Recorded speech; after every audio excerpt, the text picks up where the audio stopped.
தமிழகத்தில் உரிய ஆவணங்களின்றி எடுத்துச் செல்லப்பட்ட பல லட்சம் ரூபாய் ரொக்கம் மற்றும் பல்வேறு பொருட்களை தேர்தல் பறக்கும் படையினர் பறிமுதல் செய்தனர். தேர்தல் நடத்தை விதி அமலில் உள்ள நிலையில் தமிழகத்தின் பல்வேறு இடங்களில் சோதனை நடைபெற்று வருகிறது. ராமநாதபுரம் மாவட்டம் முதுகுளத்தூர் பகுதியில் வாகன தணிக்கையில் ஈடுபட்டுக் கொண்டிருந்த போது கூடலிங்கம் என்பவர் உரிய ஆவணங்களின்றி 1.5 லட்சம் ரூபாய் வைத்திருந்தது தெரியவந்தது. இதேபோன்று ராமேஸ்வரம் தேசிய நெடுஞ்சாலையில் வென்சிலாஸ் என்பவரிடம் இருந்து 1,45,000 ரூபாய் பறிமுதலானது. இது மட்டுமின்றி தூத்துக்குடி மாவட்டம் கோவில்பட்டியில் உரிய ஆவணங்கள் இன்றி கொண்டு செல்லப்பட்ட சேலைகளையும் தடை செய்யப்பட்ட புகையிலை பொருட்களையும் தேர்தல் பறக்கும் படை அதிகாரிகள் பறிமுதல் செய்தனர். அவற்றின் மதிப்பு 50,000 ரூபாயாகும்.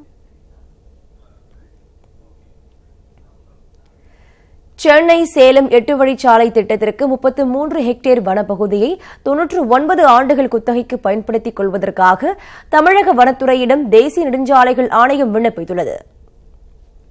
சென்னை சேலம் இடையே 277 கிலோமீட்டர் தூரத்திற்கு 8 வழி சாலை அமைக்க கடந்த ஆண்டு திட்டமிட்ட மத்திய அரசு நிலத்தை கையகப்படுத்தும் பணியை தொடங்கியது. 8 வழி சாலை திட்டத்திற்கு தேவையான 2,560 ஹெக்டேரில் பெரும்பாலான பகுதி விவசாய நிலம் என்பதால் அவற்றை கையகப்படுத்த விவசாயிகள் கடும் எதிர்ப்பு தெரிவித்தனர். மேலும் இத்திட்டத்தை எதிர்த்து சென்னை உயர்நீதிமன்றத்தில் பல்வேறு பொதுநல வழக்குகளும் தொடரப்பட்டன.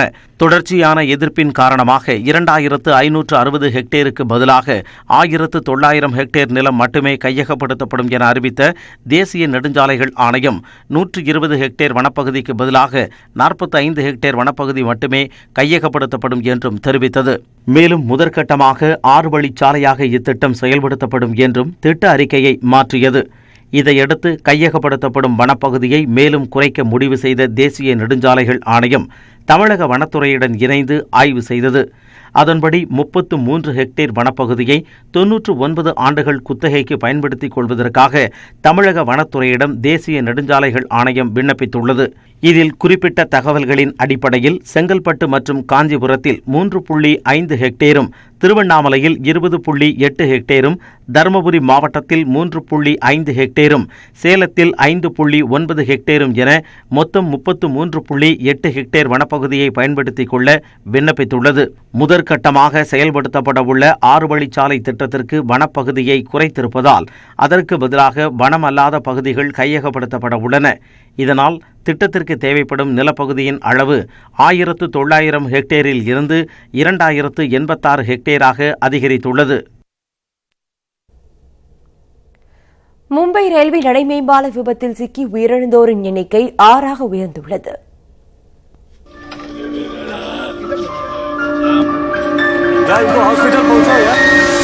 மக்கள் கூட்டம் மிகுந்த மும்பை சத்ரபதி ரயில் நிலையத்தில் உள்ள கசாப் நடை மேம்பாலம் நேற்று மாலை சுமார் 7 மணி அளவில் இடிந்து விழுந்தது. விபத்து குறித்து தகவல் அறிந்தவுடன் சம்பவ இடத்திற்கு விரைந்த தேசிய பேரிடர் மீட்புப் படையினர் துரிதமாக பணிகளை மேற்கொண்டு வருகின்றனர். இதில் இடிபாடுகளில் சிக்கி இதுவரை 6 பேர் உயிரிழந்துள்ளனர். 36 பேர் காயமடைந்த நிலையில் மருத்துவமனையில் தீவிர சிகிச்சை பெற்று வருகின்றனர். இந்த நிலையில் மும்பை நடைமேம்பால விபத்து தன்னை மிகுந்த சோகத்தில் ஆழ்த்தியுள்ளதாக பிரதமர் மோடி இரங்கல் தெரிவித்துள்ளார். காயமடைந்தவர்கள் விரைவில் குணமடைய வேண்டுவதாகவும் அவர் குறிப்பிட்டுள்ளார். விபத்தில் உயிரிழந்தவர்களின் குடும்பங்களுக்கு தலா 5 லட்சம் ரூபாயும், காயமடைந்தவர்களுக்கு தலா 50,000 ரூபாயும் நிவாரணமாக வழங்கப்படும் என மகாராஷ்டிரா மாநில முதலமைச்சர் தேவேந்திர பட்னாவிஸ் அறிவித்தார். பாலம் தரமாக உள்ளது என சான்று வழங்கப்பட்ட பிறகும் இதுபோன்று விபத்து நடைபெற்றிருப்பது அரசு துறைகளில் தவறு நடந்திருப்பதை உறுதிப்படுத்துவதாகவும் இதுகுறித்து உயர்மட்ட விசாரணைக்கு உத்தரவிடப்பட்டுள்ளதாகவும் அவர் கூறினார். விபத்து குறித்து போலீசார் விசாரணையை தொடங்கி இருக்கின்றனர். மும்பை சத்ரபதி சிவாஜி ரயில் நிலைய அதிகாரிகள் மற்றும் மும்பை பெருநகர மாநகராட்சி அதிகாரிகள் மீது வழக்கு பதிவு செய்யப்பட்டுள்ளது. இந்திய தண்டனை சட்டத்தில் அலட்சியத்தின் காரணமாக உயிரிழப்பு ஏற்படுத்திய பிரிவின் கீழ் அவர்கள் மீது வழக்கு பதியப்பட்டிருக்கிறது. 60 ஆண்டுகளாக இந்த நடை மேம்பாலம் பயன்படுத்தப்பட்டு வந்ததாகவும் 2008 பயங்கரவாதி அஜ்மல் கசாப் இந்த மேம்பாலத்தின் வழியே நடந்து வந்துதான் ரயில் நிலையத்தில் தாக்குதல் நடத்தியதாகவும் நினைவு கூறுகின்றனர் மும்பை நகரவாசிகள். சென்னை அம்பத்தூரில் அண்ணன் கொலைக்கு பழிவாங்க திட்டமிட்ட தம்பி வெட்டி கொல்லப்பட்ட வழக்கில் ரவுடி கும்பலை சேர்ந்த 3 பேரை போலீசார் கைது செய்துள்ளனர். சென்னை ஓட்டேரி பகுதியைச் சேர்ந்தவர் சத்யா என்ற செங்குட்டுவன்.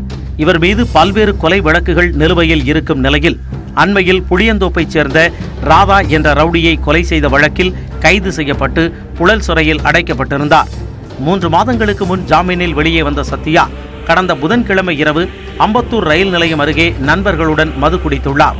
அப்பொழுது அங்கு வந்த கும்பல் ஒன்று சத்யாவை சரமாரியாக வெட்டிவிட்டு தப்பி ஓடியது. இரத்த வெள்ளத்தில் சாய்ந்த சத்யா சம்பவ இடத்திலேயே உயிரிழந்த நிலையில் அங்கு வந்த போலீசார் ரவுடி சத்யாவின் உடலை கைப்பற்றி விசாரணையில் இறங்கினர். அப்போதுதான் ரவுடி சத்யாவின் கொலைக்கான பின்னணி தெரிய வந்துள்ளதாக போலீசார் தெரிவித்துள்ளனர். சத்யாவின் அண்ணன் ஆடலரசனை கடந்த 2014ஆம் ஆண்டு ஒரு கும்பல் கொலை செய்தது.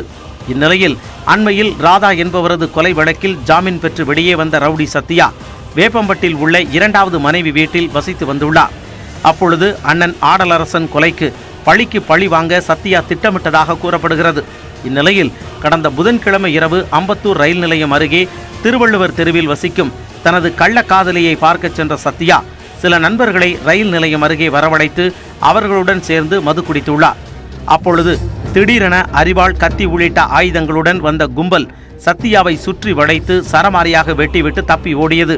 இந்த வழக்கை விசாரித்த அம்பத்தூர் போலீசார் பெரம்பூர் பகுதியில் பதுங்கியிருந்த ராஜ்குமார், நிஜாம் மொய்தீன், நாகராஜ் ஆகியோரை கைது செய்தனர். அவர்களிடம் இருந்து கத்தி உள்ளிட்ட ஆயுதங்களை பறிமுதல் செய்த போலீசார் தொடர்ந்து கொலைக்கான காரணம் குறித்து விசாரணை நடத்தி வருகின்றனர்.